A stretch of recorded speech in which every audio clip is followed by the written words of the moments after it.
নমস্কার বন্ধুরা, রাজ্য সরকারি কর্মচারীদের জন্য মহার্ঘ ভাতা বা ডিএ এবং নতুন পে কমিশন নিয়ে গত কয়েকদিন ধরে চরম বিতর্ক চলছে।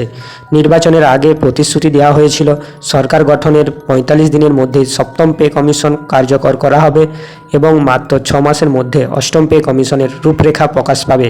কিন্তু আজ সরকার গঠনের ২ মাস পেরিয়ে গেল। সত্যি কি ৪৫ দিনে পে কমিশন চালু হলো, নাকি কর্মচারীদের হাতে এলো কেবল আরও একটি নতুন নোটিশ? নতুন বছরের ফেব্রুয়ারি থেকেই মিলবে নতুন বেতনের টাকা। আজকের এই বিস্তারিত ভিডিওতে আমরা প্রেস নোট, পে কমিশন এবং সাম্প্রতিক খবরের ভেতরের সব সত্যি আপনাদের সামনে তুলে ধরব। পুরো ভিডিওটি শেষ পর্যন্ত দেখুন। ঘটনার সূচনা হয়েছিল বিধানসভা নির্বাচনের ঠিক মুখে। নির্বাচনী প্রচারে কেন্দ্রীয় স্বরাষ্ট্রমন্ত্রী অমিত শাহ থেকে শুরু করে শীর্ষ নেতৃত্বরা স্পষ্ট ভাষায় প্রতিশ্রুতি দিয়েছিল, রাজ্যে বিজেপি সরকার ক্ষমতায় এলে সরকারি কর্মচারীদের কেন্দ্রীয় হারে ডিএ নিশ্চিত করা হবে। শুধু তাই নয়, তারা স্পষ্ট সময়সীমা বেঁধে দিয়েছিল সরকার গঠনের ৪৫ দিনের মধ্যে সপ্তম পে কমিশন গঠন ও বাস্তবায়ন হবে এবং ৬ মাসের মধ্যে অষ্টম পে কমিশন চালুর রূপরেখা প্রকাশ পাবে।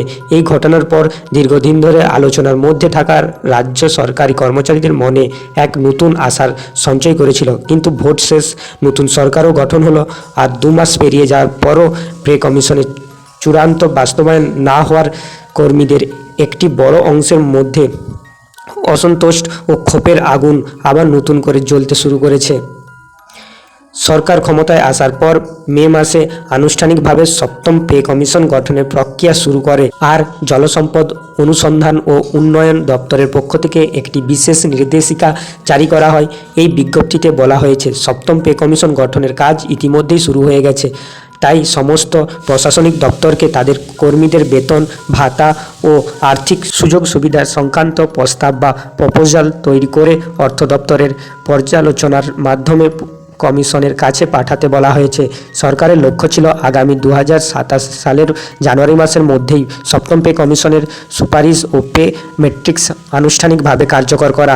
কিন্তু প্রশ্ন উঠেছে, যদি আগামী বছরের জানুয়ারি মাস পর্যন্ত অপেক্ষা করতেই হয়, তবে ৪৫ দিনের মধ্যে পে কমিশন কার্যকর করার প্রতিশ্রুতি কি হলো? সরকারের এই পদক্ষেপের পরই তীব্র সরব হয়েছেন কর্মচারীদের অন্যতম প্রধান সংগঠন কনফেডারেশন অফ স্টেট গভর্নমেন্ট এমপ্লয়িজের সাধারণ সম্পাদক। তিনি সোশ্যাল মিডিয়ায় জলসম্পদ দপ্তরের সেই নোটিশ শেয়ার করে চরম ক্ষোভ প্রকাশ করেছেন। তিনি স্পষ্ট দাবি করেছেন, সরকার ৪৫ দিনের প্রতিশ্রুতি পূরণ না করে এখন কর্মীদের কেবল বিভ্রান্ত করার চেষ্টা করছে। পে কমিশন গঠনের ইতিহাস তুলে ধরে তিনি বলেছেন, অতীতে কোনো দিনই বিভিন্ন দপ্তর থেকে এমনভাবে প্রপোজাল চাওয়ার মাধ্যমে পে কমিশন চালু হয়নি। এটা সম্পূর্ণ ভিত্তিহীন এবং কর্মচারীদের চোখ ভুলানোর চক্রান্ত। তবে অন্যদিকে সরকারের পক্ষ থেকে কনফেডারেশনের এই অভিযোগ বা বিতর্কের জবাবে এখন পর্যন্ত কোনো অফিসিয়াল প্রতিক্রিয়া দেওয়া হয়নি। শুধু পে কমিশন নয়, মহার্ঘ ভাতা বা ডিএ নিয়েও বর্তমানে বড় আপডেট রয়েছে। সম্প্রতি রাজ্য বাজেটে সরকারি কর্মী ও পেনশনভোগীদের জন্য ২০% ডিএ ও ডিআর বৃদ্ধির কথা জানানো হয়েছে, যা আগামী ১ আগস্টের থেকে কার্যকর হতে চলেছে। এই ২০% বৃদ্ধির পর রাজ্যের ডিএর পরিমাণ দাঁড়িয়েছে ৩৮%।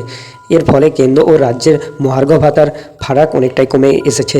তবে কর্মচারীদের দাবি কিন্তু কেবল ডিএ বা পে কমিশনের আটকে নেই। তাদের পাশাপাশি আরও কিছু দীর্ঘদিনের মূল দাবি রয়েছে। পুরনো পেনশন প্রকল্প বা ওপিএস ফিরিয়ে আনা, 4940 এসিপি ক্যারিয়ার প্রোগ্রেশন স্কিম আগের মতো বহাল রাখা এবং রাজ্য জুড়ে থাকা সমস্ত চুক্তিভিত্তিক ও অস্থায়ী কর্মচারীদের চাকরি স্থায়ী করা।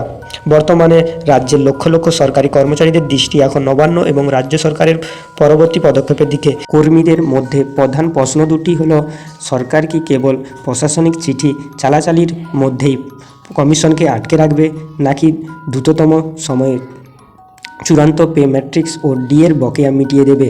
বিশেষজ্ঞদের মতে, সরকার যদি জানুয়ারি মাসের সময়সীমা মেনে সুপারিশ প্রকাশ করে এবং তা কার্যকর করে, তবে কর্মীদের অসন্তোষ কিছুটা হলেও কমতে পারে। কিন্তু প্রতিশ্রুতি অনুযায়ী ৪৫ দিনের পে কমিশন না হওয়ার ক্ষোভের আঁচ কিন্তু বেশ কিছুদিন থাকবে।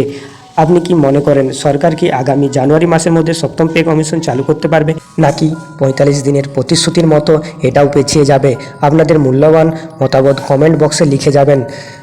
ভিডিওটি ভালো লাগলে অবশ্যই একটি লাইক করুন এবং সমস্ত রাজ্য সরকারি কর্মী বন্ধুদের সাথে শেয়ার করে দিন। এই ধরনের নিরপেক্ষ ও সত্য খবর পেতে এখনই আমাদের চ্যানেলটি সাবস্ক্রাইব করে পাশে থাকা বেল আইকনটি প্রেস করে রাখুন। দেখা হচ্ছে পরের ভিডিওতে। ততক্ষণ ভালো থাকবেন, সুস্থ থাকবেন। ধন্যবাদ।